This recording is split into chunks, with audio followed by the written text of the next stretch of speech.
in, and I got a choral scholarship for Selwyn, and they did it this weird way where they did the choral scholarship first, then you had to wait for 3 months, then you had your academic interview, and they said no at the academic, which is fair enough. No. Cambridge, no problem with that, but I spent 3 months going, I'm going to go to Cambridge, and then Yeah.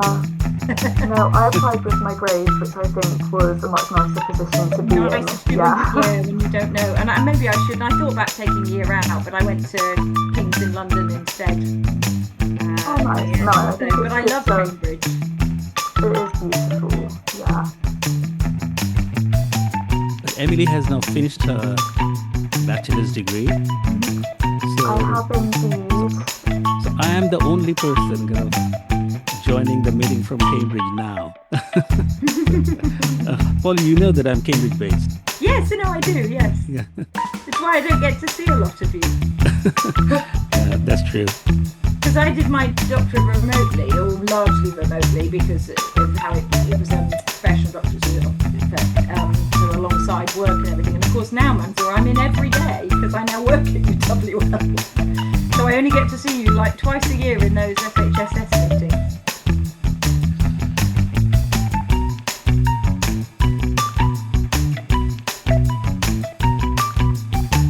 Mansour disappeared, or have I gone quiet? No, I can't see or hear him. Right, it's not me. No, hopefully he'll be back with us. Yeah, I think we're ready to go. So we're on now. Brilliant. Yeah, so we're on now. So let's start. Can you see me now? Yes, we can. Yeah, just a second.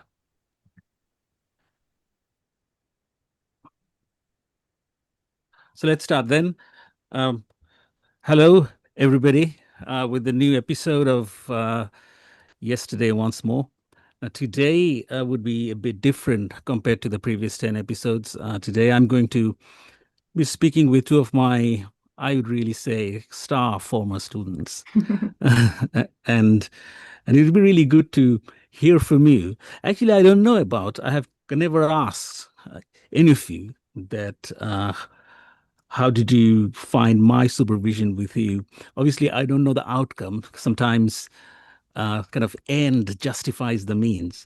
But today would be a great opportunity to kind of hear your feedback about me today directly.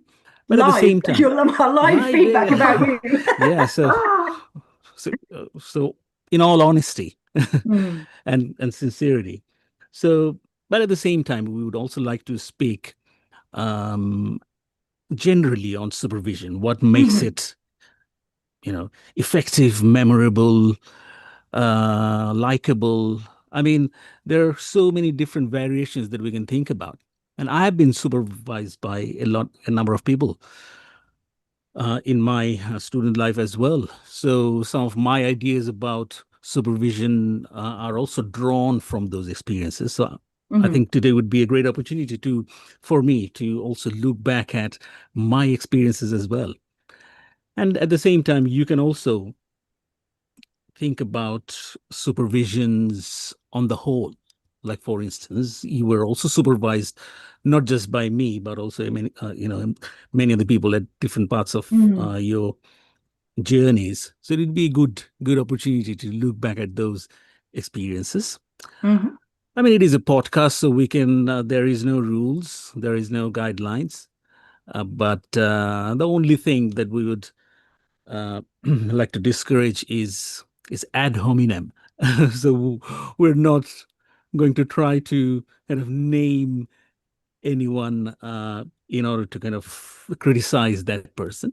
But we understand that sometimes it is impossible to do so, or sometimes even though we may not name that person, but listeners can work it out, find connections and work it out. Yes. So we see that's one of the problems of qualitative research as well. I had to think about that the entire way through my thesis of if I put this in, is someone going to immediately guess who it is? Yeah. So it's very. So let's just do a very quick intro. So I'll be speaking with Polly Penta, who has finished her doctorate about a year ago. Mhm. And I would say with a lot of happiness that she's actually, you're the only one. I've supervised about like more than 10 students now, like Mhm. 10 doctoral students, but you're the only one who passed with no correction. Aha, I So, didn't know Wow. that. so congrats again. Thank you. And we will be also speaking with Emily Ravenhill, who finished her bachelor's from University of Cambridge recently. And I'm very pleased to say that her dissertation is also came out as first class, which is a Congratulations, good thing. Emily. Yeah. So so so and and once again, I think at some point today I will be also be I'll have an opportunity to say that what I expected before I got to know the final result, what I expected, which Mhm. obviously I never told you, but yeah. But the That'll be outcome, interesting. very delighted with the outcome for both of you. So let's start with because it is yesterday once more. Mhm. So kind of going back to the point when both of you started would be a good, would be a good thing to start with. So we all have different types of expectation when we start or when we started Mhm. from supervision. Like I remember that then when I was about to enter my supervisor's room for my MPhil uh, at Cambridge University, you know, uh, I was I, I was quite nervous. Mhm. I prepared really well, so, so that's something that I did. That I prepared really well without knowing that what would be in the meeting. In the end, I came out knowing that that preparation was completely off target. So nothing from the preparation was needed. So how did it start? Like for instance, I don't know a lot about how did you start, Polly? Like Mm. those beginning first year, because I kind of joined the supervisory team for you after those taught modules were Yes. almost over. So Yes. I kind of took over the research bit of your Yes. journey. Which turned out to be perfect timing, actually. So do you want me to just sort of? So I Yeah. did. I chose to do a professional doctorate. A couple of reasons. Hmm. One, because it was so linked to what I was doing as a job, and I had no.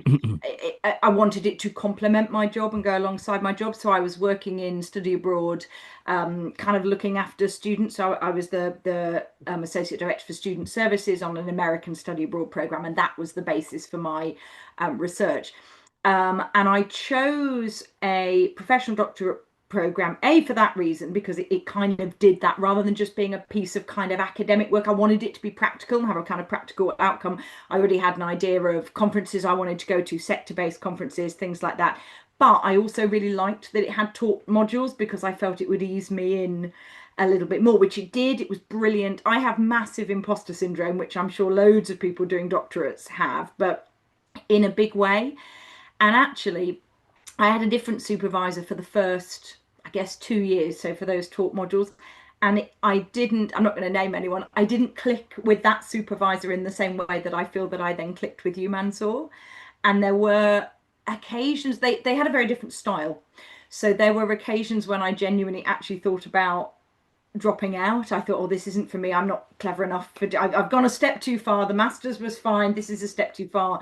I can't do it. And the modules were really useful. And then the supervisor was kind of, their role at that point was kind of supervising how you're doing in each of the modules and how that's going to then feed into the piece of work that you do at the end, so the thesis that you do at the end.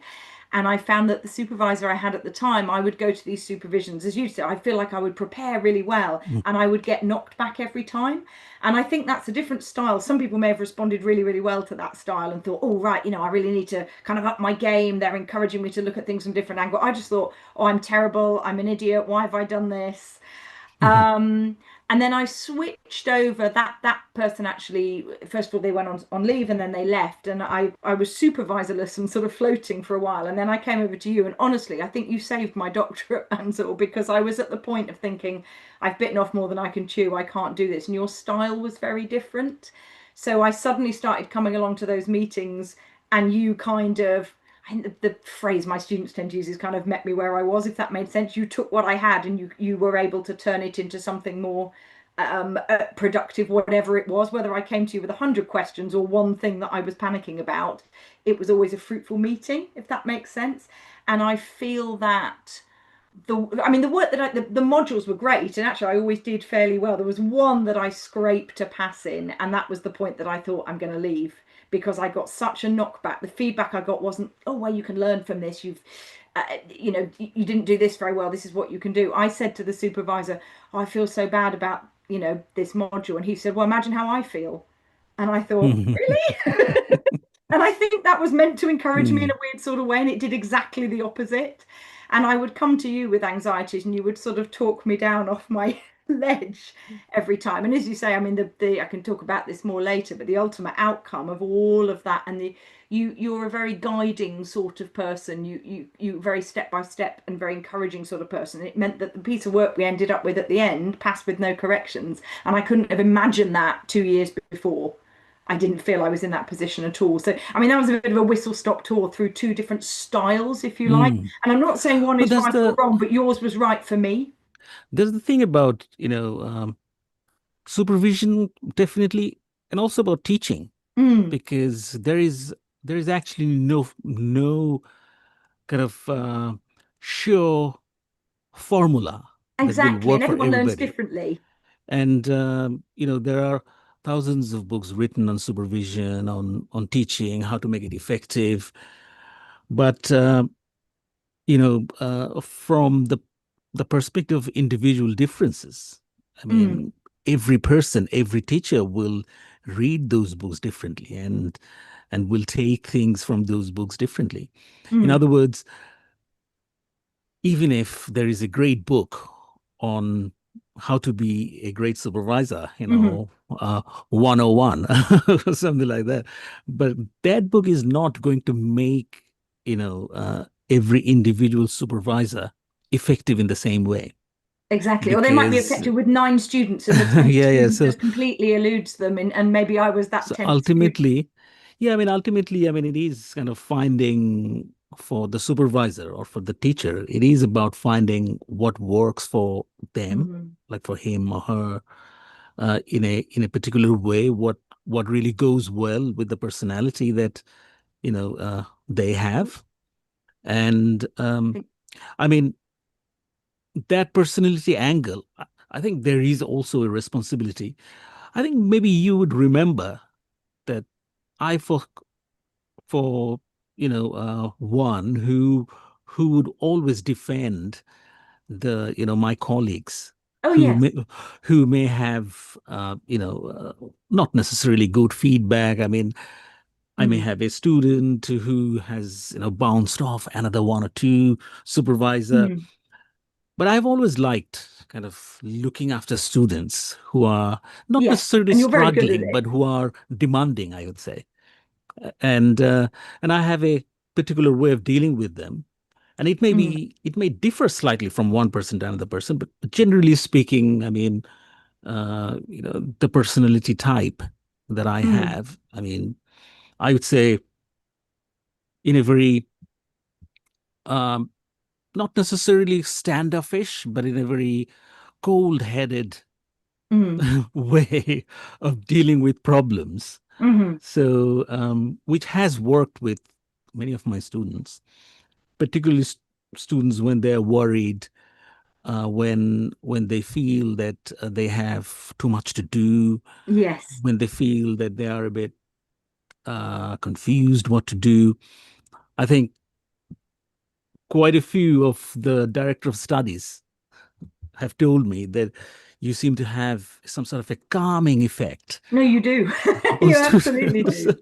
which I don't know how it works. I mean, like, obviously, I haven't tried in a specific way to bring that effect. Mm, in the way I operate, but I understand that this is the individual difference and the personality difference that brings different things to, different people. And which is why, like every single time I teach the same module, every single time I start supervising a new student, I mean, it's different. I mean, it always Yeah. seems like a new ball game. I mean, it never feels that I have done this before. So it's always, like that. So, yeah, I mean, I also recognize that some supervisors, they want their students to, or the supervisees, to have done certain work in a way that they feel very confident. Yes. And if they see that the work is not exactly what they want it to be, sometimes they're not necessarily flexible enough to kind of go beyond one or two ways that they thought would be, the things that are effective for them. But I'd probably say that maybe they're not flexible enough. But that is also about individuals.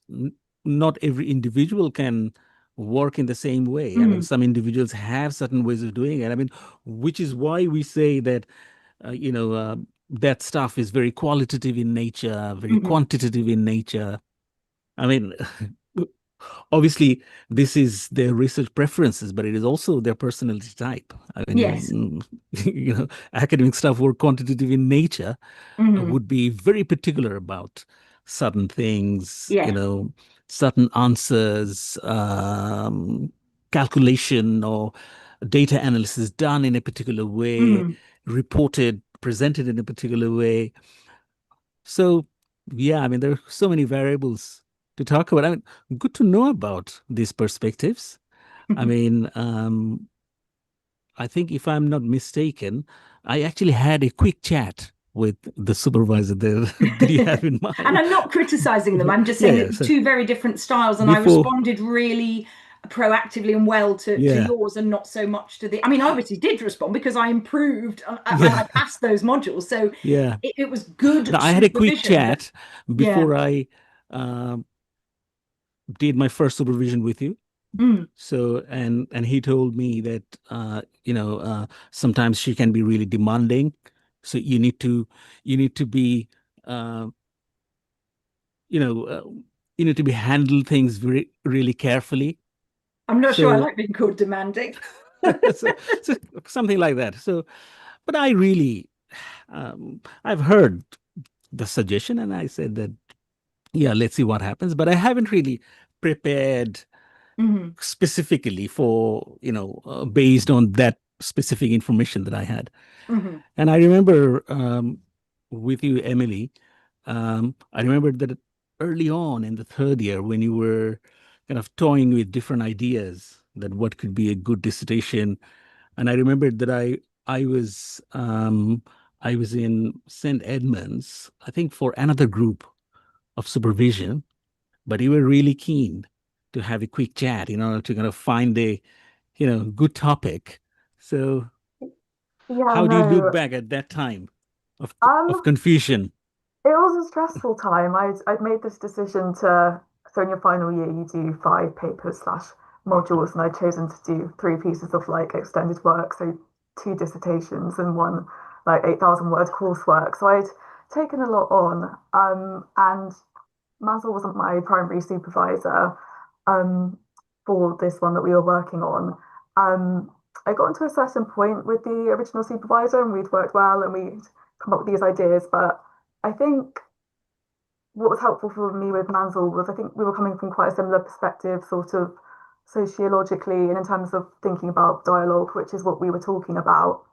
Um, and you're such, like Polly said, like a really guiding, reassuring presence in just helping the sort of piece to take shape more practically, I think, because we had lots of theoretical ideas. I had so many pages Mm, of notes, but I think, being an undergrad and sort of putting together a project with data collection for the first time and also having to tie that all up into something submittable.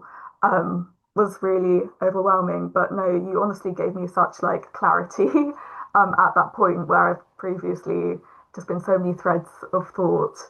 Um, but yeah, no, I think that definitely resonates with how I found you in first year as well. So I think you must have been perhaps my first supervision at Okay. Cambridge, at least not, if not the second or third. And obviously, Cambridge is quite unique in how undergraduates have like this time with academics. And I was so scared. I was terrified. Like, I'd not come from, like a traditional background. I was a mature student. I taught myself A levels and I'd convinced myself that I could like pass exams and write these things, but I couldn't express them verbally. So I think coming to your supervisions, which they were quite big actually, weren't they? It was a group of four, Yeah. which could have scared me because I think there's always a possibility in Cambridge supervisions that students will try and like outdo each other, that it will be sort of like academic grappling. It always felt really um, cumulative in Hmm. that's one of the dialectic Yeah. principles. It always felt like it was collaborative and that I was able to like bring my like lived experience, that it wasn't completely removed from my like previous experiences. So yeah, No, just that was something, that point, that, trying to kind of connect your own lived experience with the topic in hand, or the theories, or the research evidence that we have in mind. I mean, that connection, that that is a point that I would say that I have learned. Like initially as a teacher, I haven't really thought about that strategy, but that is a thing that I have learned from, also from my own experience, that when we read a book, when you hear, a lecture or a talk, and certain theories, how they work, and the kind of the mechanics of certain theories. I mean, sometimes we just understand the theories, but do not exactly know that how that theory can be connected to the realities on the ground. So that was something that I have seen from my time, and I was always very particular that in my teaching and supervision, I will start with that. I'll start with, you know, some real life examples, something that we're very familiar with, and then we'll use that example to kind of steer that example towards the theory that, or towards the research evidence that we will be doing later part of the lecture. So that was a strategy, that it is a planned strategy. And definitely, yeah, absolutely helped. I remember yeah. one of my first Cambridge lectures. We've got a picture of it, me and some of the other students. It just said on the board, "How does it feel to be a sliced apple?" And I still Hmm. don't know what like principle they were trying to get at there. I never felt that way with you. It Yeah. felt much more like situated in the subject, and it was a lot more accessible as well, I think, for Hmm. us as mature learners as well.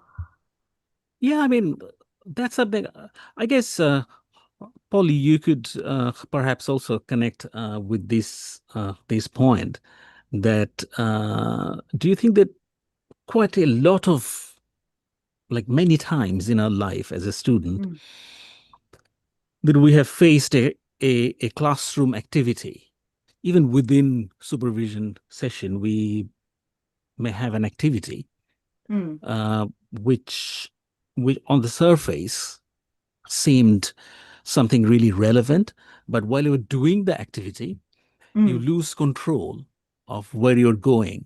And then after that activity is over, you're not sure that what you have actually learned from that activity.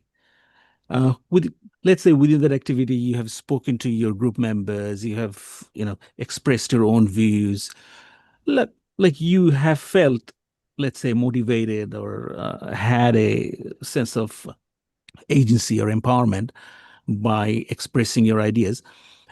But by the end of that activity, do you think that sometimes you had that feeling that, well, I did that activity, I have enjoyed it, but what new have I learned from it?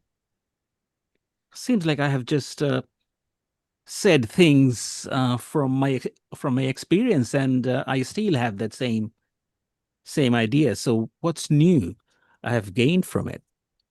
I don't know. I think actually, I didn't fit, and I loved the classroom-based sessions and the Mm. sessions where there were other people because I like bouncing off, and I like and we had a WhatsApp group as well, you know, within our kind of Mm. cohort Mm. because we felt a bit detached. And actually, I didn't. I get that you could feel like that. I think I always felt when I felt I hadn't learned something. I always at least felt, oh, well, that was useful because I know I'm on the right lines because I haven't. And I would sometimes have what I would call eureka moments where I thought, well, I'm going to completely change how I do this, you know, and I did. I changed slightly the type of methodology I was going to use or some of the kind of background literature I was going to really focus on. That changed. It felt like, you know, every week for a period while I was planning it all. Probably not quite that much, but you know what I mean, regularly. But then there were sessions where I kind of went in and I felt like, and as you say, I did actually finish quite quickly. I think because it was so linked to what I was doing at work, it was not easy, but it fitted in with what I was doing at work to do this research kind of a long time alongside my work. So I was ahead of some other people in the cohort just in terms of juggling and fitting things in. Mm. So sometimes I was the one doing the talking, and I talk a little too much, as you may have noticed. Sorry, I'm being demanding, as you call it. But sometimes in the sessions, I would do a lot of talking, and I would think, oh gosh, no, maybe I did too much talking. And other people would sometimes say, oh, that was really useful. It's helped me think about X. And sometimes I would leave the session and think, oh no, I am along the right lines because I said so and so, and people nodded along, or someone added something Mm. else that I hadn't thought about. So I haven't learned anything, but actually it's delivered me that sort of reassurance is the wrong word because I sound like a very needy person in this interview so far, like I'm someone who constantly. I don't mean that, but I mean what's the word I'm looking for? Like validation of yes, this is Mm. an academically valid thing that you've suggested. You're not just kind of going off on a tangent. I'm also, this is relevant to this conversation, I'm also dyspraxic, which I know people think is just you know, a sort of a kind of motor condition, and it's to do with, you know, tripping over and walking into doors. And it's not that. It's my whole brain kind of operates in a bit of a scramble and a bit of a chaos all the time. So it was quite useful to have those kind of moments of reassurance, and I like having the ability to bounce things off. I wonder if that's what the previous supervisor meant about being demanding, because I think often I was seeking that, look, can you just tell me I'm going along the Mm. right lines? Because I needed that to then go forwards. And once I knew where I was going, I could do things quite quickly and I think quite in depth and hopefully quite adeptly, or I wouldn't have. Yeah. No, actually, I can vouch for. I would say that your leadership qualities. I don't know whether those students have told that to you about you, uh, directly or not. But at least three of my supervisors who were kind of doing some of those taught sessions Mhm. like alongside you, and they have said that you have really helped them Oh, in that's terms nice to of know. yeah. So, and quite a few of them even said that they have checked their ideas with you, and you have green signaled, and that have made them really confident about their. Oh gosh, I feel bad then if they. so, I hope no one's so then been told, no, this is all wrong. You need to go back and do it so which again. basically means that definitely, I mean, you had a you know certain degree of confidence on what you're doing, and you were also able to kind of impart that confidence to some of Mhm. your colleagues, and they really say good things about you, Oh, which that's lovely. is Thank which you. is a good which is good. But coming back to the point before I move Mm, to Emily about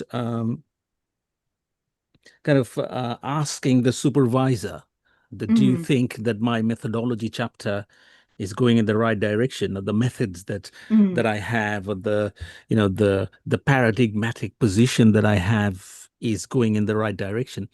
Sometimes it is not very easy for the mm, supervisor to kind of very definitive about it, mm, and and because ultimately there is the supervisor has to make a balance between mm. not kind of overpowering Yes, their exactly. Because it's ideas of your work and your yeah. project. Yeah, So absolutely. it is difficult to be definitive, Mm, but I think I have found a way to make a balance between definitive and still giving you enough, you Yes. know, agency. And the same kind of question I have routinely I've got from, students like you, Emily, that can you give us some sort of a predictive, grade or classification of the work that I'm producing? And it is so difficult I because bet. on the one hand, the supervisor knows that this will give the student a degree of confidence, but the supervisor is also unsure that whether if the supervisor says that, you know, even if the supervisor mentions the range, it could be risky because, if the ultimate grade examined by some other examiners, if it is lower than that, then it will be more like, empty promise, really. So that is the risk some supervisor doesn't want to take. While at the same time, the supervisor knows that if the supervisor is very uncertain about what will be the grade, the that would provide, the student a degree of confusion about the level of their work, and that balance is so important. That while Yeah. you really would like to encourage the supervisees or the students as a teacher or supervisor, at the same time you do not want to kind of overpraise or kind of congratulate a priori, like before, before it is. I have seen so many who would say that Yeah. your work is so good. I mean, you will definitely do really well. But then in the end, I mean, I found that it came out not as good. Maybe examined by another person, but I think it is probably good not to kind of over congratulate beforehand, but to take a balance. How would you Yeah. say? No, Do you think that you I always wanted some kind of reassurance from your supervisors? I think that was something that I definitely thought. I think obviously I completely understand what you're saying. Like there's no Mm, point in over promising something. Um, I think I would trust your professional judgment and like your ability to be hopefully objective and not just say something that would like make your student happy. But I think it is also just really helpful, I think, especially as an undergraduate, when you've sort of not done your own extended piece of work before. I'm sure that at any level you also just go like blind to the quality of your own work, really, don't you? Because you've read it so many times and you can no longer really tell. So I think just having another pair of eyes on it was really helpful. I think in terms of just confidence as well, um, like with the nature of an undergraduate degree going towards exams, maybe knowing that you had that at least like that was a solid piece of work in the bag and not that's going to fail was helpful to have in the mm, back of my mind.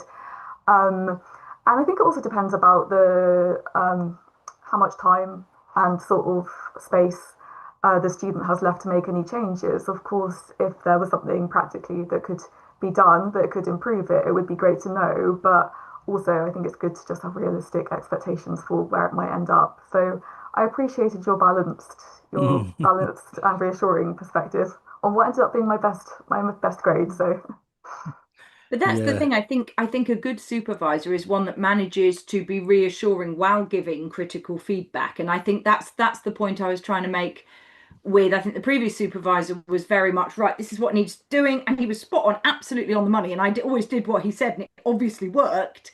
But with you, I got exactly the same thing. But I got but you're going along the right lines. I think you spotted Mm. that I was maybe, for want of a better word, I'm allowed to use this word about myself, slightly needy. And easily discouraged. And again, partly because I mean, I'm not going to go into it, but I've got a slightly complicated background, which I then incorporated into the thesis, mentioned in the introduction to the thesis. It's part of the reason I was looking at identity work.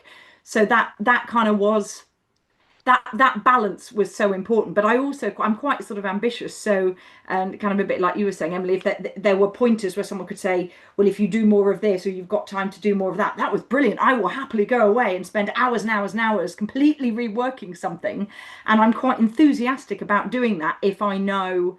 But I think there's a difference between saying to someone, this was rubbish, go away and redo it, and oh, this has really got potential, change it all. Maybe look at this, look at that. And Yeah. you were also very good, Manzor, at giving pointers. So as you say, as a supervisor, particularly at doctoral level, you can't say go in this direction because it's my project. But you were very good at saying, maybe go away and look at this or have a look at that. And there were some things you gave me, and I can't think of examples now, but where I looked at it and thought, oh, okay, yeah, I'm not really interested in that. I'm not going to incorporate it. And there were other stuff that I did that gave me these eureka moments. Some of the stuff around identity and identity theory, for example, where I went, oh my gosh, this has blown my mind, that I just hadn't found when I was looking for it on my own, that then became, it kind of slightly adjusted kind of how the discussion part of the thesis, particularly. Sorry, I leapt in there, Emily, but it No, No. no, it inspired. definitely resonated in terms of like, I guess it's just, I was going to say person environment fit, but just person fit really more than Yeah. anything. Some people thrive by having their flaws pointed out and they think I'm going to prove this person wrong or I'm not going Mm. to take that on board because I think I'm right. But it sounds like we're quite similar in that like gentle encouragement is helpful Yes. and will like drive me far further than criticism would. So I think that worked well And for I me. wonder if that's why I did come across this. Like, I'm getting hung up now on the whole, that I was demanding. But I think it was because I was constantly thinking, should I Yeah. be here? Should I be here? Should We're I not be going to here? use the word anymore No. in this session. But no, but you know what I mean. I think one led to the other, if that makes sense. So I think once I felt like, oh no, I am going along the right lines. Might take a bit of time. I'm going to need to adjust stuff. I was fine with that. But I think early on I was, and because it was earlier on in the doctorate, and you can pull out in year one much more easily than you can pull out in by the time Yeah. you've got for and paid and invested all the time and you're in year three. That's a bit late to go, actually I can't do this Mm. anymore. But yeah, And this is also true for university teachers. mm, Like we have to do. I mean, it depends on also how university teachers are taking the profession. But generally, I mean, they have to, on a regular basis, they have to do continuous professional development training or sessions. mhm, And often this is based on peer observation. You are speaking with a number of people, including seniors and juniors, and kind of mm, sharing your ideas. So it's not always in a very formalized way. But my point is that from my experience, that we do get a lot of positive comments from students, mhm, and a lot of I would say sugar coated comments. mm, So good. Uh, has nothing to improve and stuff like that. But from my experience, what I have seen, that once in a while we do get some critical comments. mm, Not all of them are solid. Uh, mm, Sometimes some of those critical comments, I mean, when you read it, you know that it's not true. mhm, But sometimes some of those critical comments can also make you think that why did they write that about my mm, lecture? And sometimes it is via those negative comments or critical comments, I would say, mhm, those critical comments that you learn more. mhm, So when you say that, okay, they may have felt that way when I have done that. So maybe I need to change that mm, next year. So let's do something different next year and see what happens.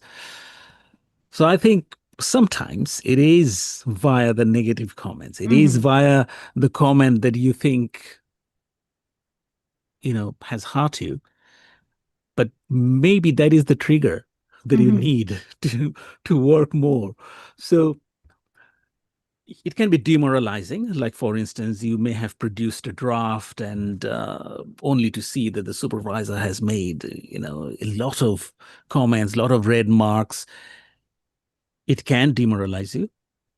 But at the same time, I mean, it can be a learning opportunity. I mean, you can take it as a challenge and, do doubly hard for the next draft. I mean, you can say that it is, it doesn't always work in that way.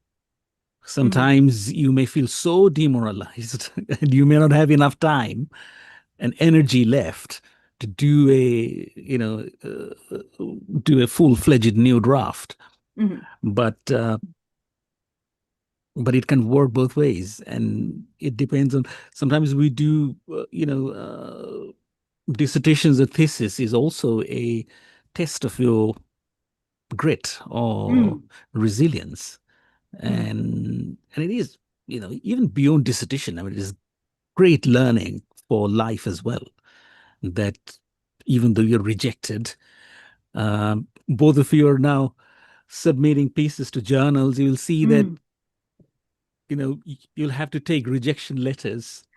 Well, I was saying on a positive note. The weirdest one I had, which actually I think made me feel better about kind of anything in the kind of academic sphere, was there was a journal that I Is the Frontiers one? Yeah, and I got two. They sent me, Emily, the reviews from two reviewers, and it was like they'd read a different piece of work, and they were both so extreme. The reality was probably somewhere in the middle, because it was the first time I'd submitted to a journal. The first one was like, "This is groundbreaking. This is," I read it, and I was like, "Haven't I done well?" The second one basically went, "This is awful. This is amateur." The same bit of work. You read them alongside, and you couldn't believe they'd read the same. And I thought, well, the reality is probably somewhere in the middle. And some of the comments on both of them were completely, like, some of the negative comments were justified, and we worked on it and got it submitted somewhere else, a slightly different version. But I mean, that in a way, that was quite a good experience, because it made me less touchy in things like supervisions. But actually, I didn't ever feel defensive with you in the way that I did with I think it was about how you say things as well, Manzoor, because I think comments on a piece of work feel very formal anyway, and if somebody had penned a whole thing, I think, great, I'll take each comment, I'll go and I'll change it. That never made me feel touchy. It was often just the way things were said verbally that was kind of an issue. And actually the journal thing was interesting, because I could look at it and go, well, there is an element of subjectivity with any feedback. And another thing that I like about the supervision relationship, which it took me a very long time to learn, was that actually I, as the person doing the project, could say, actually, I disagree with you on X, and feel a bit more confident about that. So when I would get feedback, I could sometimes go, oh gosh, yes, I need to totally change this, or I've misunderstood something. There's a whole factual thing that I need to really work on. And I can't think of any concrete examples, but there were a couple of things where I thought, no, I actually like what I've written there. I'll clarify what I mean so that it's clearer, but I'm sticking to my point, because I think my point is solid, but I need to just make it better. And it took me a very long time to learn that. I was still almost in the school mode of, oh, somebody's made a critical comment, therefore I must have got something wrong and they must be right, because they're the magic academic that's already made it. Do you see what I mean? Yes, yeah. No, that is the thing about academic writing in general, that even though somebody may have made some really, really, scathing, critical comments, but that doesn't necessarily mean that you'll have to completely make a U-turn, as long as you have conviction that the decisions that you have taken, you can take it, that maybe you haven't explained enough. That was definitely the case with the journal change feedback. The nature and change the manner in which you have made the previous explanation. You will keep the same argument, but you'll interpret it or explain it in a slightly different way. So, yeah, I think that is a great learning, and that is a great point that you've mentioned. But I'd probably check with Emily and her experience of reading different types of feedback. Do you think that there is a tendency, perhaps in the Western academia, a bit more, because I have had experience of working in, like, outside the West, perhaps more so in the Western academia, to kind of sugarcoat the feedback at least in the beginning, saying all Mm. the good things and kind of preparing you well about the good stuff that you have done, and then the critical part will come. It's almost like, layering the critical part, or the word that I'm using, sugar coating, that you sugarcoat the tablet, which which might which might be bitter in taste, but Mm. at the beginning it will taste sweet. Yeah, no, quite possibly. It makes me think about, how in primary schools they used to do the 2 stars and a wish feedback thing on pieces of work. Yeah. I think that's all, backed up by psychology in terms of, sort of making sure like the relationship isn't severed between the learner and the teacher, and just sort of being able to provide that like safe space to improve. And I think that definitely resonates with my experience at Cambridge. I think by nature of being in education as a discipline, I was fortunate to have quite like encouraging supervisors. I think people who end up in education tend to be quite invested in like personal growth, right? And I think that was really helpful for me. I think that if it hadn't been sugarcoated initially, Hmm. I would have been liable to just being like, I'm not meant to be here, this is wrong. But I think having done the piece of work that we're doing, Mansour, where I interviewed other students, based on their testimonies, that isn't necessarily widespread. I was quite shocked at what some of the other students said in terms of how like supervisors had used expletives to describe their work, that they'd been too scared to ever go back to supervision, that they sort of made personal like personality comments in their supervision reports.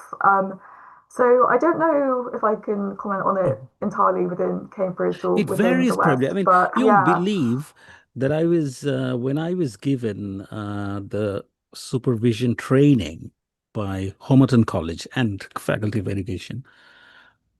There was one particular trainer, and I was shocked hearing that. One particular trainer told us, the trainees, that you need to be very strict with your students, otherwise they're not going to work, and you should also take a tissue box with you because some of them, if you want to be very strict with them, some of them might cry. So then offer the tissue paper to them. That's I, crazy to I don't me. know. I mean, Yeah. it Yeah. never happened with me, and I don't think that I can even visualize that scene happening in any of my supervision session. I don't think that we should go to that level of make No. the No, so never. so that It's is too much. it's a little And bit like I've heard of drama schools that do that. They kind of beat someone down to build them up again. It's in the arts, it's quite common. But I mm, think that probably works for some people, but for other people it just doesn't. And I think there's also an assumption among in it just generally whatever level you're at, even if you're at school or undergrad or whatever, that you will know what you have done well. And actually, if you do have imposter syndrome and if you're neurodivergent, you have a learning difference, and just as a normal human, if someone doesn't say, and actually this bit's fine, so leave it alone, this bit's good, or this bit needs tweaking, you're not necessarily going to guess that. So again, I think I've had, even at school, you would have teachers who, well, there's no point in pointing out the good stuff because it's the bad stuff that she needs to improve. I didn't know that the good stuff was therefore okay. I assume, you would think, oh, have they just picked out the really, really bad bits and it's actually all terrible, but they've told me the worst bits. So it's not so much for me about sugarcoating and, the whole, I don't know if I'm allowed to use this word, but what we used to call a shit sandwich, this sort of idea of, mhm, nice, something not so nice. I mean, it's not about sugarcoating. It's about like when you're writing a thesis, if somebody says to you, "Oh, this section is really really good," great. Well, I'll make sure the other sections are more like that section because what have I done in this section? Oh, I've actually explained things in a particular way, or I've used particular types of references in a particular way. I'll mirror that in the rest of my thesis. But if someone's only told me the bit that's wrong and I've got nothing to link it to, that isn't helpful feedback because that's only half the feedback. So I don't think it is Mm. sugarcoating. I think it's about being constructive and balanced. I don't mean I need a pat on the head, but often I was scrabbling, going, well, where am I going right and where am I going wrong? Because I'm not an academic. I was learning and I didn't have anything to cling to, going, oh, great, that's going along the right lines. And actually, what I found myself doing was going back to the assignments because of the style of doctorate I was doing that I'd got, 78 or whatever in, and going, right, I know that one was good because I got a really good, I'll see what I did there and I'll try and mirror that. Do you see what I mean? So I think Yeah. I don't, that's the main reason that I don't like that style of supervision. Is I don't think it's constructive. I think it only tells the student half the story. It's putting a lot of weight on the student to understand what is unsaid. Mm. I did a small scale research when I was doing my PGC in higher education. I mean, it is known as postgraduate certificate in learning and teaching in higher Hmm. education. I mean, it's normally university lecturers and professors. I Hmm. mean, they have to have that degree. I mean, it is kind of recommended. I mean, particularly in the UK to have Hmm. that, and a fellowship with the advanced HE or higher education academy. So as Hmm. part of that, when I was doing it, um, I was actually a research associate at Cambridge at that point. So when I was doing it, I did a small scale study as part of that, that um, that certificate, and it was on feedback. So I was mainly designed a survey, which is both a Likert scale and a qualitative survey. So students were also Hmm. able to write their comments. Hmm.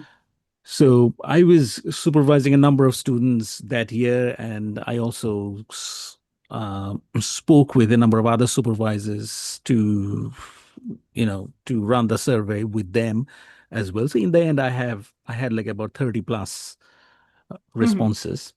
So one of the key things that came out from that small scale study was the nature of feedback. Hmm. Like, for instance, quite a few students, and these students are not only from social sciences, there were also students from other uh, faculties, including natural sciences. I mean, what was kind of common across this diverse group of students was the nature of feedback. Hmm. Like, for instance, whether they like a lot of feedback, like a lot of detailed writing, Hmm. detailed comments or not, whether they like more like small comments here and there and in-text comments and kind of very, um, I would say, the point when you can say that the reader is quite pernickety in terms of, including spelling mistakes, Hmm. every grammatical mistakes, every run-on sentences. Hmm. So s- students were speaking about kind of advantages and disadvantages of all of these different types of feedback and what are the benefits uh, and not. But one thing that came out is that often from feedback, they feel that they know that this is where they need to improve. Hmm. Like, the argument is weak there, the evidence is weak there. Hmm. So they know from the feedback that uh, this is the section where they have to improve. But often they're not entirely sure that how would they do it. Like, for instance, the feedback might say that you need to improve your argument there. You need to bring, could you read those authors and see that whether you can bring some reflective comment here or Hmm. not. But often students, uh, they said that they're not entirely sure that how do they do it. In other words, they understand from the feedback which part is good or bad, Hmm. but they're not entirely sure or not confident enough that whether they would be repeating the Hmm. same mistake in the next essay or not, or how exactly they would do it. They can read those three authors mentioned in the comment, Mm. but they're not entirely sure that how they would be making that reflective comment, synthesizing those three authors and make the connection with their argument in that section. So I kind of concluded, I mean, based on this particular finding, that it is important for the feedback giver or the teacher or the examiner to clearly say the pathway that yes, this section is not good or weak, and this is how you need to kind of exactly tell them that this is how you need to. Sometimes they it might even be useful to kind of demonstrate or show one or two good examples of how some other people may have done these kind of things, to learn the exact art, if you like, to write those 3-4 sentences where the connection is made, the critical reflection is brought in. So that was something. Do you think, how confidently would you say, Emily, that some of the feedback that you've got in your first year kind of ensured that you haven't made similar, similar, similar, I wouldn't say error, but similar kind of weak academic pieces in the second year because you've learned from those feedback? I think in first year the sort of rate of change and what could be fixed easily was quite rapid. So obviously, like it was quite a baptism of fire coming into Cambridge, but like my first experience of higher education. But lots of those mistakes and things that I'd overlooked could be easily rectified. And I think that at that point it was quite simple to make those fixes. I think where I sort of reached a plateau was when I'd corrected all those things. And I would just find myself over second and third year then getting very similar feedback and not quite understanding how to change it. And I'd always sort of related it to like being neurodiverse as well. Like I really benefit from examples. In my head, I'm a bit like, does that mean I'm just copying? I don't think it does. I think I just need to see it modelled. And interestingly, that's something that came out in the bit of work that Manza and I are doing, is that someone's best experience of supervision was in third year when they were like, oh, no one's actually ever told me how to do that, but now I know and now I can do it. So I think, yeah, when it came to a certain level of like reasoning and like incorporating evidence, it did become more difficult. And I'm not convinced I could necessarily do it first time now. But I think what has helped for me is that like in third year, I just tried to read as many dissertations as I could from like across the social sciences just to try and see those examples and try and integrate them. But I think also where it became difficult was when you got conflicting feedback from different supervisors about things like structure, or when they just didn't like your argument, and it's very difficult to know when to hold fast and when to make the change. Yeah. But one thing I tried to kind of help students in order to give them an kind of an extra opportunity to kind of have a go at the same thing is to say that you can submit the same essay again.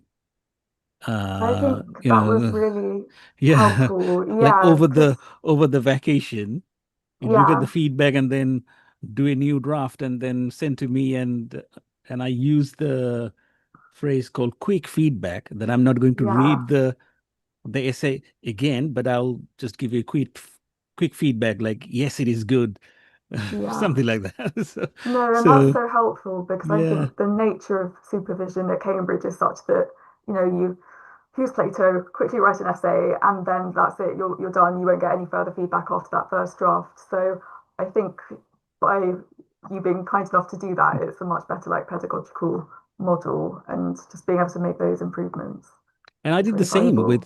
with doctoral supervision as well. I Yeah, and it was mean, so useful. like It's for so useful. instance, if you would say that, uh, well, can I send you another draft in 2 days' time? Will you be able to send me by Monday? Now, the implication is that would you be able to have a look at it over the weekend or something like that?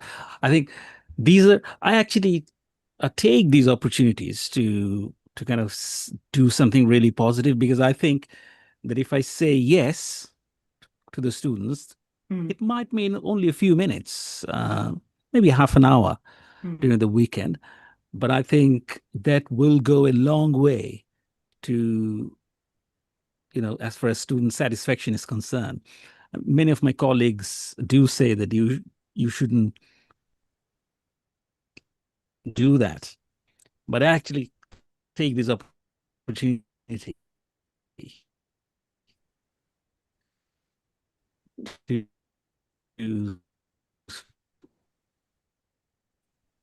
Is my internet going, or is it your kind internet? of I think it might.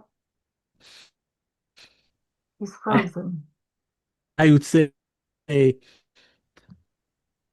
Oh, Oh. can you hear me now? now I can. I couldn't, but I'm not sure if it's me It or could be not. my internet. No. Yeah, I think it might have been yours, Mansell, but you're back, I think. Yeah, It could be my internet, we can because hear you now. I'm having some issues today. Yeah. Might have to just repeat the last bit. So I'm just saying that uh, um, I I was always I've been always trying to be flexible, keeping these students. So days before supervision, and I'm always willing to be flexible with these kind of is accommodating, and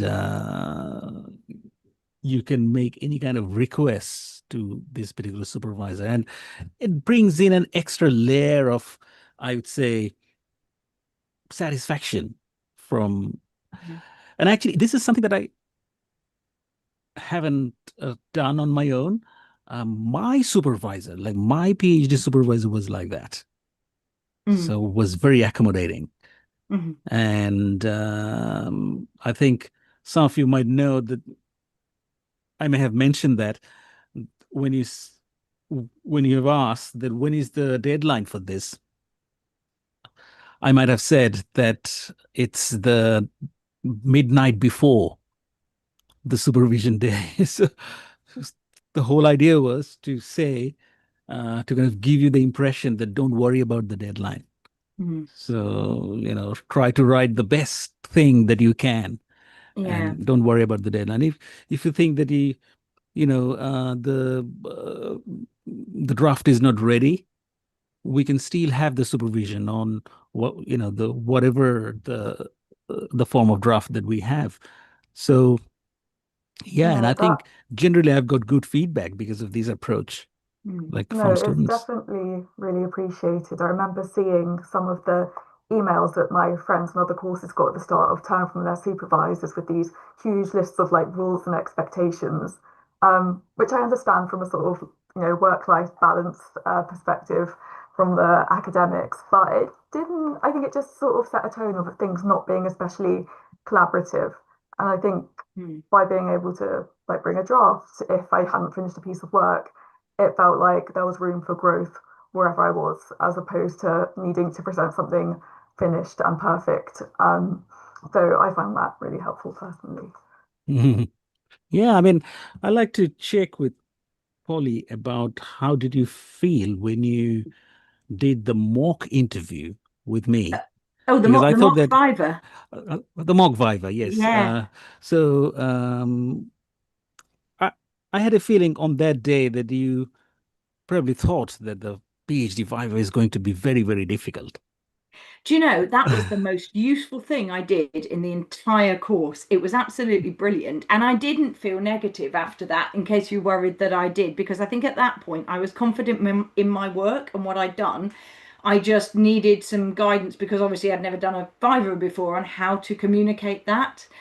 And it gave me so much confidence having done it, because so the what I think I was, it was something like 2.5 or 3 hours. It was so long, and then the real thing was about what, an hour and a half, 2 hours. It was so much shorter. And I Mm. went away and I read it and read it and read it, and I got post-its, and I came back with this printed out huge heavy thing with color coded whatever, and then hardly used any of it. But that was hands down the most useful thing we did in, I think, the whole 4 years, and really constructive, because that, and by then I was more confident and I was more able to take critical feedback because I'd done the bit of work. You'd put me forward for the Viva, so I knew I was good enough, but I know I needed to be able to express it in the right way because I'd not done a Viva before. And I'm trying to think what else I can say about it. You gave me some tips. It was quite structured. I do quite well, again, because of how my brain works, with kind of knowing where I am and having going through it in structures. And I think at the end you went through each section and said, right, you need to look more at this. We needed more on that. This was good. You told me which bits were good, which meant I didn't waste the week rehashing something that actually I'd already kind of got down to as pretty much as good as I could.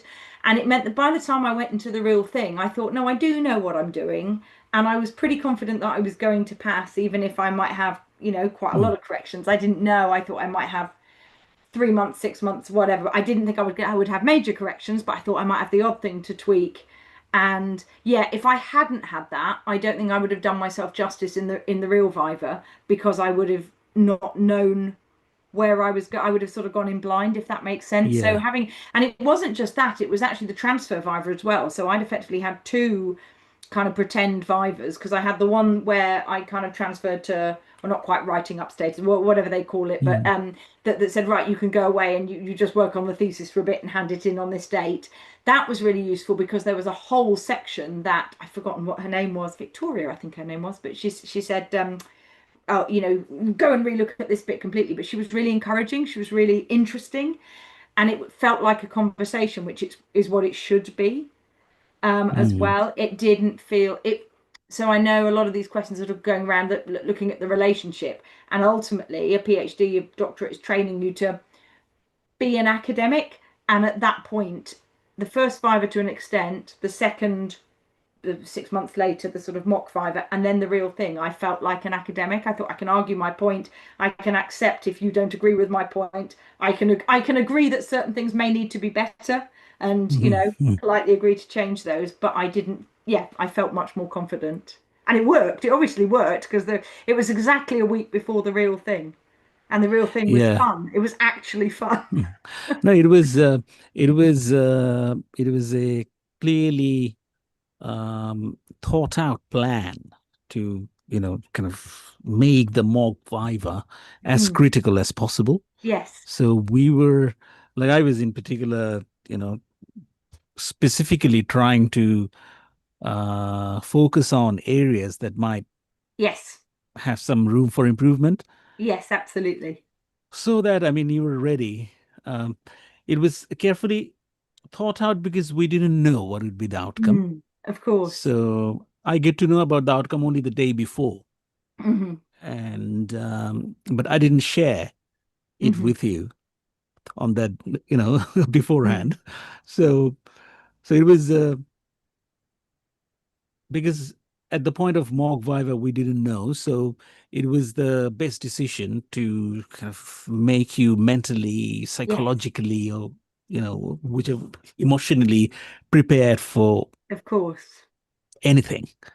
So, yeah, I mean, I was quite confident about, you know, your draft. Like when you sent me the Hmm. final draft, I actually, you know, I must say that I struggled a bit to say that what should I write? Hmm. Um, because I know that you'd be submitting pretty soon. Hmm. So any kind of large scale, big scale changes um, wouldn't be a good thing to do. Mm. But at the same time, I struggled a bit because I thought that I must say a few things in the methodology Mm. section.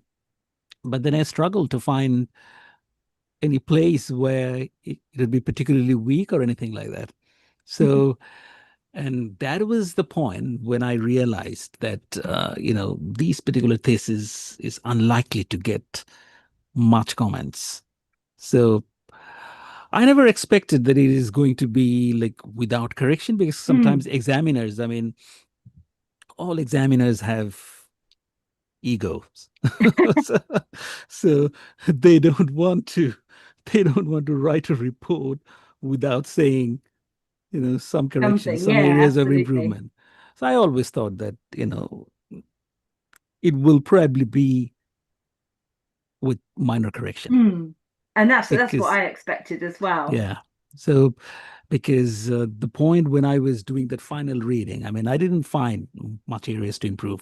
So I was quite confident that it would be like minor Mm. correction.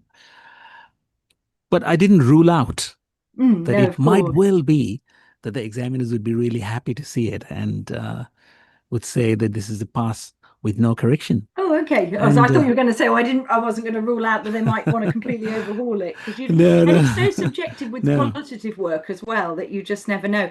But I do think that then is thanks to the kind of supervisions and the way, because I feel like, and again, I hope you agree, I feel like we worked really well together towards the end when I'd sort of calmed down and was and when I'd done the other thing that was useful was just doing that first research. So I had three sets of interviews, and I did the first one, and I immediately thought, oh my gosh, I've got loads of things here that I know I can quote and I can look into, and I'd already started to see themes. Then I did the second load of interviews. By the time I got to the third load, I was so excited about what students were saying and what was coming out, and I could almost piece it together in my head before I'd even written it, that by then, and this comes back to, I think, to kind of your sort of earlier questions, that was the point I was able to come to your supervisions and go, right, here's this thing, and I found out this. I'd like to do this. Do you have any comment? And I felt much more in control at that point when I had the data and it was my data and I was in control of where I was going with it. And I sort of calmed down. And the last year when I was actually writing it, I actually really I had so much fun. I really, really enjoyed it because what I was finding out was so interesting and so relevant into the sector and to my job. And I was telling colleagues about it. I did a conference with a colleague from Brandeis University, and she'd done research into something different, slightly different for her MRes. And so yeah, so by the time I got to that Viva, I'd had all of these different experiences, different feedback from different areas, professional areas, academic areas, and it all kind of fed in. And that was really useful. And actually, I think one of the questions that you sent me is kind of, what do you wish you'd been told at the beginning? And I do wish, in a sense, we got told a lot about the relationship with your supervisor and what you're expected to do, and you need to lead on this, and you're not an undergrad anymore, and you know all of this. I think it would have been useful to say, well, your supervisor is here, but here are all of the other places that you should be looking to get feedback, whether it's from for professional doctorate, professional colleagues, other colleagues on the cohort on the course, and how all of those things then join together to make the whole. And it isn't just this sort of relationship. Some of the stories, Emily, that you've come across in your research of these students who sound quite isolated with their supervisors seems like such a shame, because you shouldn't be in isolation. You should Mm. be part of a whole academic community. And I think But it that's what I depends. got. It also depends on the institutional culture. Yeah, of course, of So, course.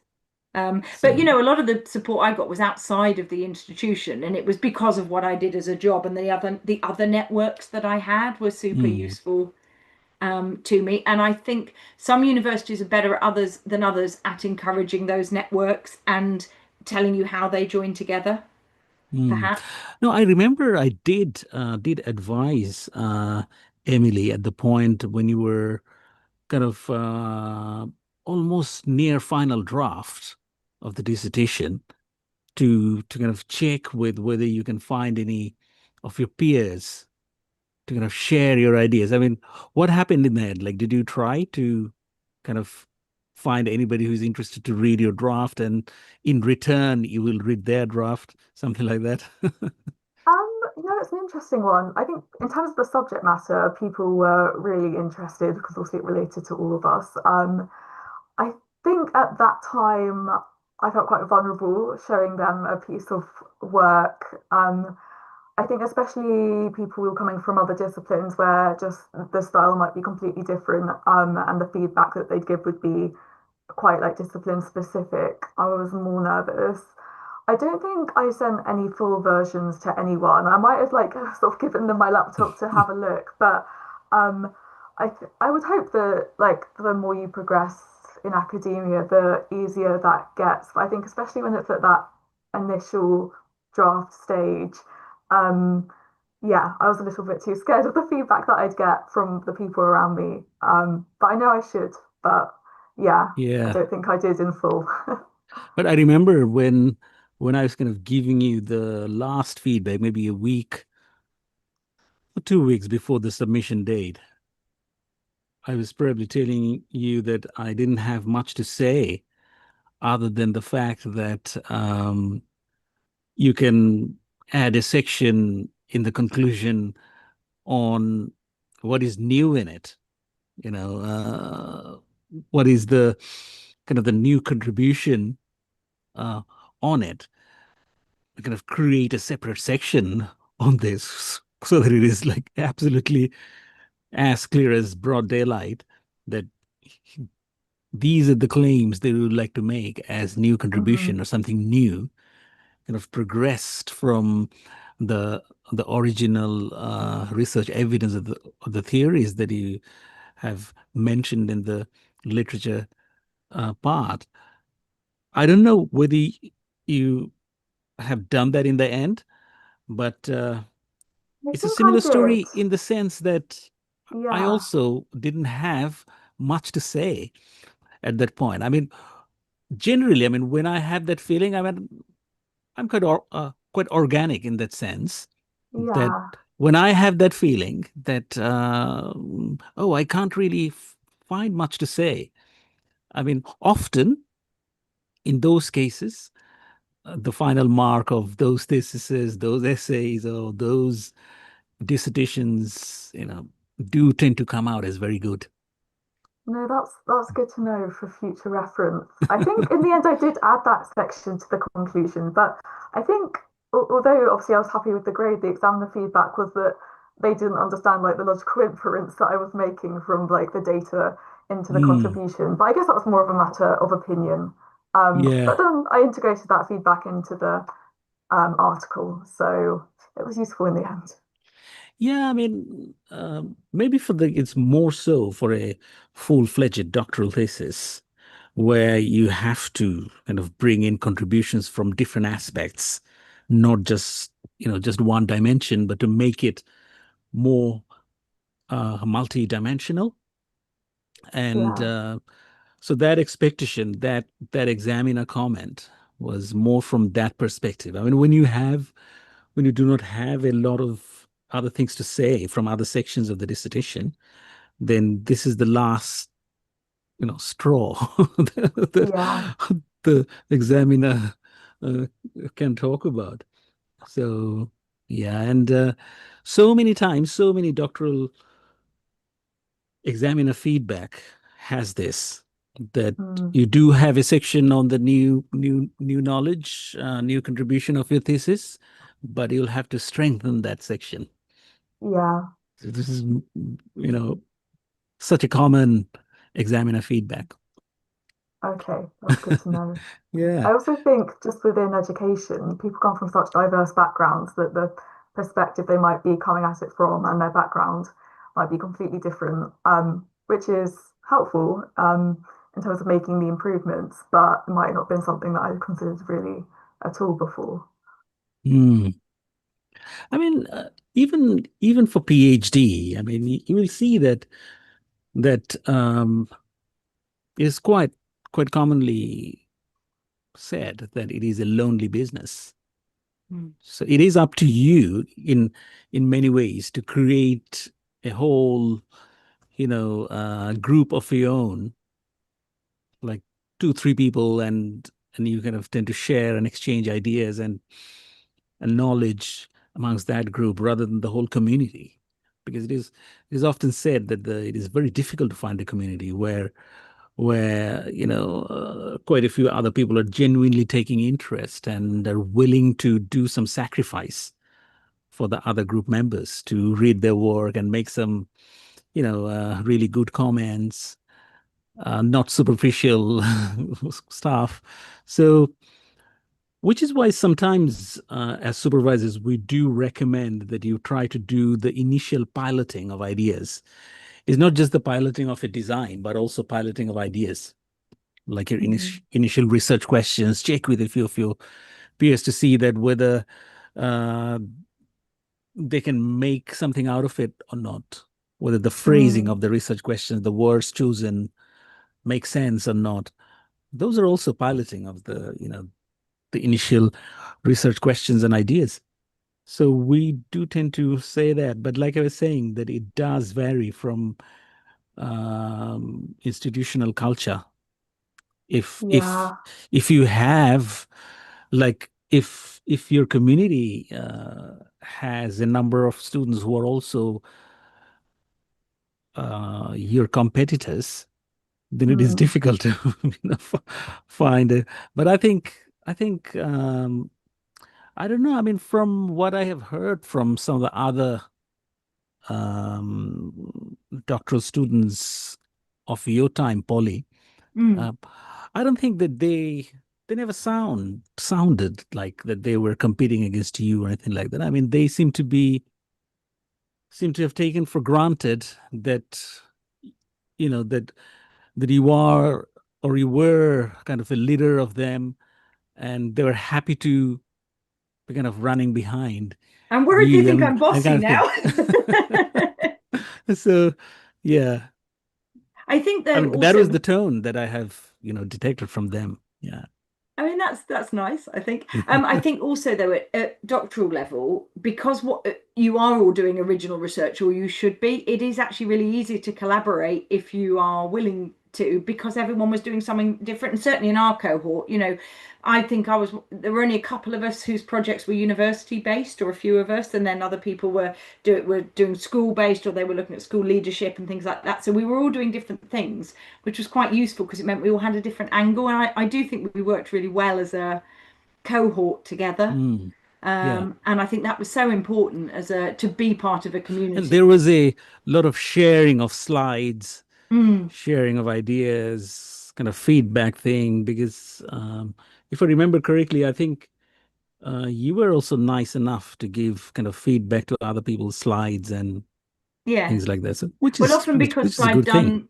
I know I did the transfer viva before a lot of other people, and because that had then gone okay, and I got a nice report back, I was able to say, well, actually, I used this. This is how I structured mine, and again, it's easier at that level than undergrad because actually your project is totally different. So it's not that someone, because at undergrad you've got to be very careful that someone doesn't then plagiarize, or you're not accused of colluding, and there's all of those things, which is Mm, not so much of an issue if you're doing something completely different. So I think that's the problem. It was certainly easier as a as a doctoral student to collaborate with other people than it would have been well, I'd have been paranoid of inadvertently breaking some student academic disciplinary type thing mhm. if I was an undergrad. And even before the final draft, I think even before your doctoral work is final, we were able to work on an article, right? Yes, yeah, So yeah, yeah. maybe No, a few months before that, yeah. yes, it got published almost at exactly the same time as I graduated. I think it got published in the April because I was able, in fact, it did because I was able to then put it into uh, it was about the week before the thesis. I think it had been accepted. So I was able to change it to Mm. in press. And I think it came Well, out that then in was June, yeah, that was a good thing to have which was great. because And yeah, now we're fingers crossed for the other one because the next it one's. puts some pressure on the examiner. Yes, So, it was quite nice and quite timely yeah. because after the one that had been rejected, I wasn't, and again, it didn't, that was interesting because I didn't expect to have an article published in the middle of my research. So interestingly, I said, oh, I'm easily discouraged. Actually, the journal that one examiner said this is brilliant, the other examiner said this is terrible. That didn't discourage me at all. I just thought, oh, I'll do it again later on when I've got, because I'd only done 2 interviews worth at that point, not all 3. Now I've done this follow-up study a year on, and I am kind of getting overexcited about where that's taken the work and where that's gone now, because it was so, and it was unexpected as well. It was so interesting what came out of that. Anyway, I'm going beyond the actual No, no, I document. mean, just interesting. I mean, um, we're towards the end. I think we shouldn't go beyond 90 minutes, so we No, don't have absolutely. Sorry, I much did say time I talked left. too much. No, no, that's all right. So, about Emily, I think the way we have designed you know, the assignments, the the exams, I mean, it should give the undergraduate student training and confidence in academic writing. So it is expected that if they do decide to think about a career in academia seriously, they will have, a lot of confidence in terms of the expectation of academic writing and kind of the the mindset to deal with the stress of getting rejection and then redrafting the same work again, even though you may not be feeling highly motivated because of the rejection. So, do you think that are you happy with the level of confidence that you think that you now have in terms of producing, you know, academic pieces of writing? I mean, which is not just journal paper, but also but also very well evidenced papers, book reviews, even publishing your work as a monograph, these kind of things. I mean, academic style writings across various outlets. Do you think that you feel more confident? I mean, because of the kind of No, assignments, exams that you've done? definitely. I think I was fortunate with the nature of my degree that I do think it's true of a lot of the work you do at Cambridge, you can make it your own. But I think choosing to do my own dissertations, like two of them, and this extended other piece in third year, definitely lent itself to that. I think when I think of myself at the start of the degree, and like even my ability to have my own like opinion and perspective was so weak, let alone for that to sort of be academically formulated. So that's definitely something that was developed over the course of my time there. Um, I think it's mainly due to like individuals such as yourself and my other supervisors who were like so involved and willing to help with that kind of thing. I think it's quite unusual for someone fresh out of undergrad to be like publishing articles and things. And I think that is only because of the like support that I had. I do think that it wouldn't necessarily be the case for all students at Cambridge because the model of like terminal examination education actually had handwritten end of year exams didn't lend itself to that kind of writing. I was lucky that I could do that, but I think for a lot of students from other disciplines that might not be the case. But yeah, from my perspective, like my degree absolutely prepared me for further study. And people say that, oh, you don't need to do a master's because you've done all that in your undergraduate. I'm not sure if that is necessarily true. But in terms of practice, I think it is. Um, yeah, no, I think the confidence has left me since leaving somewhat and like applying for all these jobs and not getting them, but it was there. No, it's a it's good to know. Like for instance, dissertation is obviously the biggest piece of writing that you have produced, and the confidence that you may have, not just because it was in the end came out as a first class, but I think uh, even towards the end of your dissertation, I think that confidence was something that I was able to detect. So that is a good thing to have. I mean, dissertation is for undergraduate degree, for masters, for obviously for doctoral degrees, is the final thing that kind of tests your knowledge across 3-4 years and all the different types of training, different types of exposure and experiences that you have. So it is the chance to bring everything in. And so if you had a very good mark there, I mean, that must have provided immense amount of, I pride think and confidence. So, I which think is a this good is thing. what, yeah, was reassuring for me in terms of when I look at my exam grades. I hate exams. I hate closed book exams. They're, not how I can best demonstrate what I perceive for useful academic skills. It's definitely reassuring to look at those dissertations and pieces of work that are more similar to what I could see myself doing at PhD level, and see that that's doable. I think other forms of assessment that aren't so closely related and seem to reflect other ideals do like sort of damage your confidence a bit more in that respect. But in terms of like an actual academic training, yeah, I think the dissertation is like essential for sure. Hmm.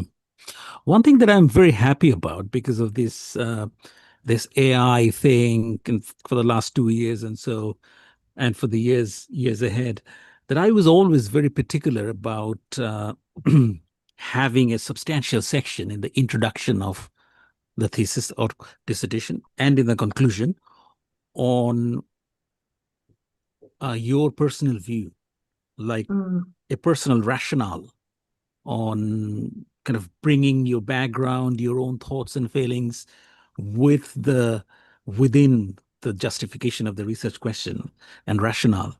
And whenever any of my supervisees ask me the question that whether I should use the first person point of view, the I, in the thesis or not, I mean, quite there is still quite a lot of people in the academia who believe that using I is against the objectivity of a thesis.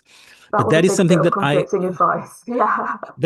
I have never believed.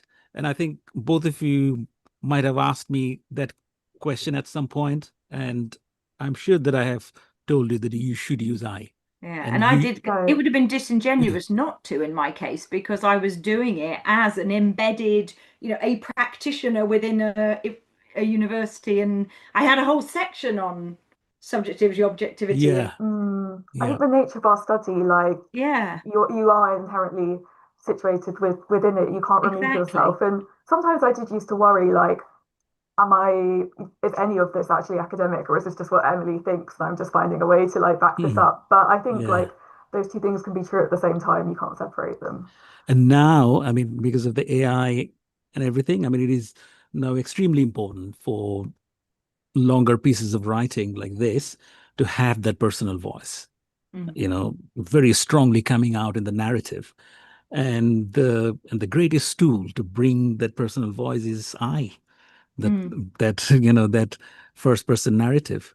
So from that side, I think I've been telling my supervisors the right thing like from the very beginning. I mean, I've been opposed by some of my colleagues that what are the disadvantages of using this first person narrative.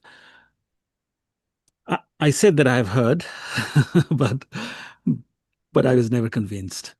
So And one of the yeah, things that was actually praised in my final uh, in the Viva was I'd put in a reflective journal that I'd kept all the way through the interviews because I'd made this sort of point of being an embedded researcher and how that all works. I'm sorry, yeah, I've totally forgotten what the right terminology is, but anyway, and I'd put this journal in.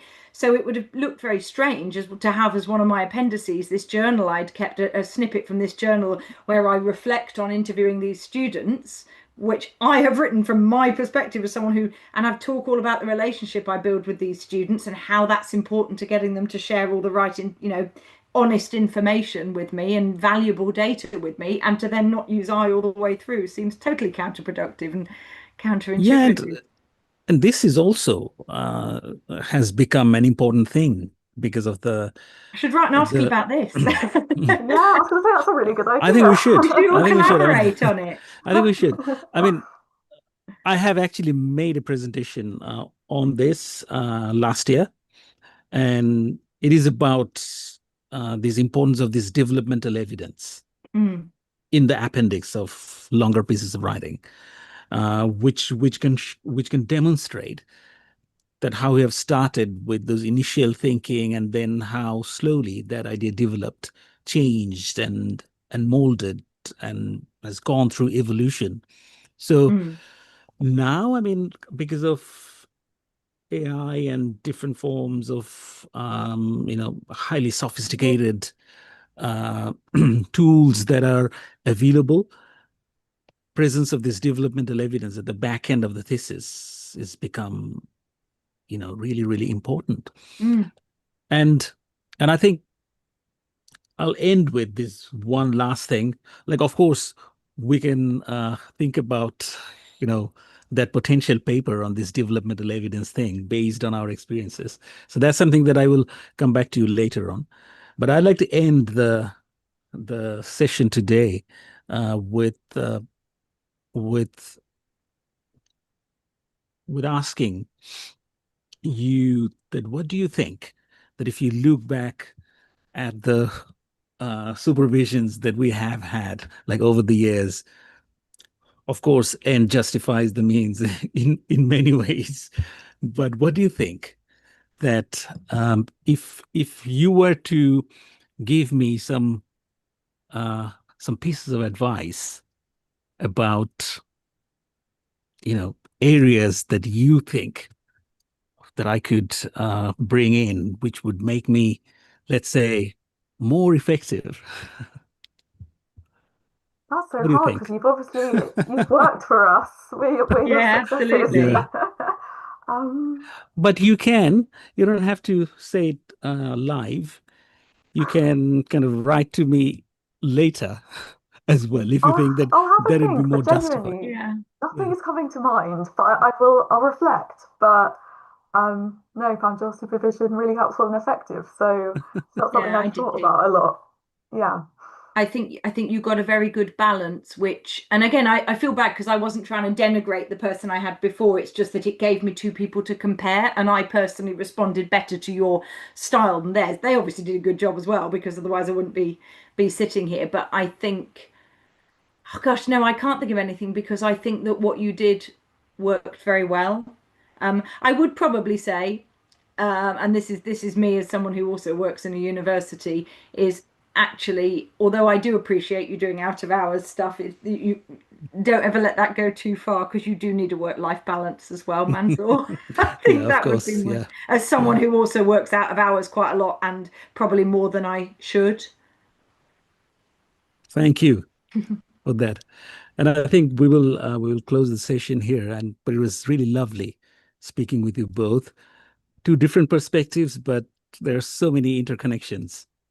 And Thank you. I would just No, like to thank say that I you. had a good time, Yeah, me too. Yeah, me from the too. very beginning of my supervision journeys with you. And hopefully we will continue to be in touch, and we will find ways to write collaborative papers, and we'll find new topics coming in our ways in future. Thank you. Thank you. Definitely. Thank you. Thanks, and speak to you soon. Speak to you soon. Bye. Bye.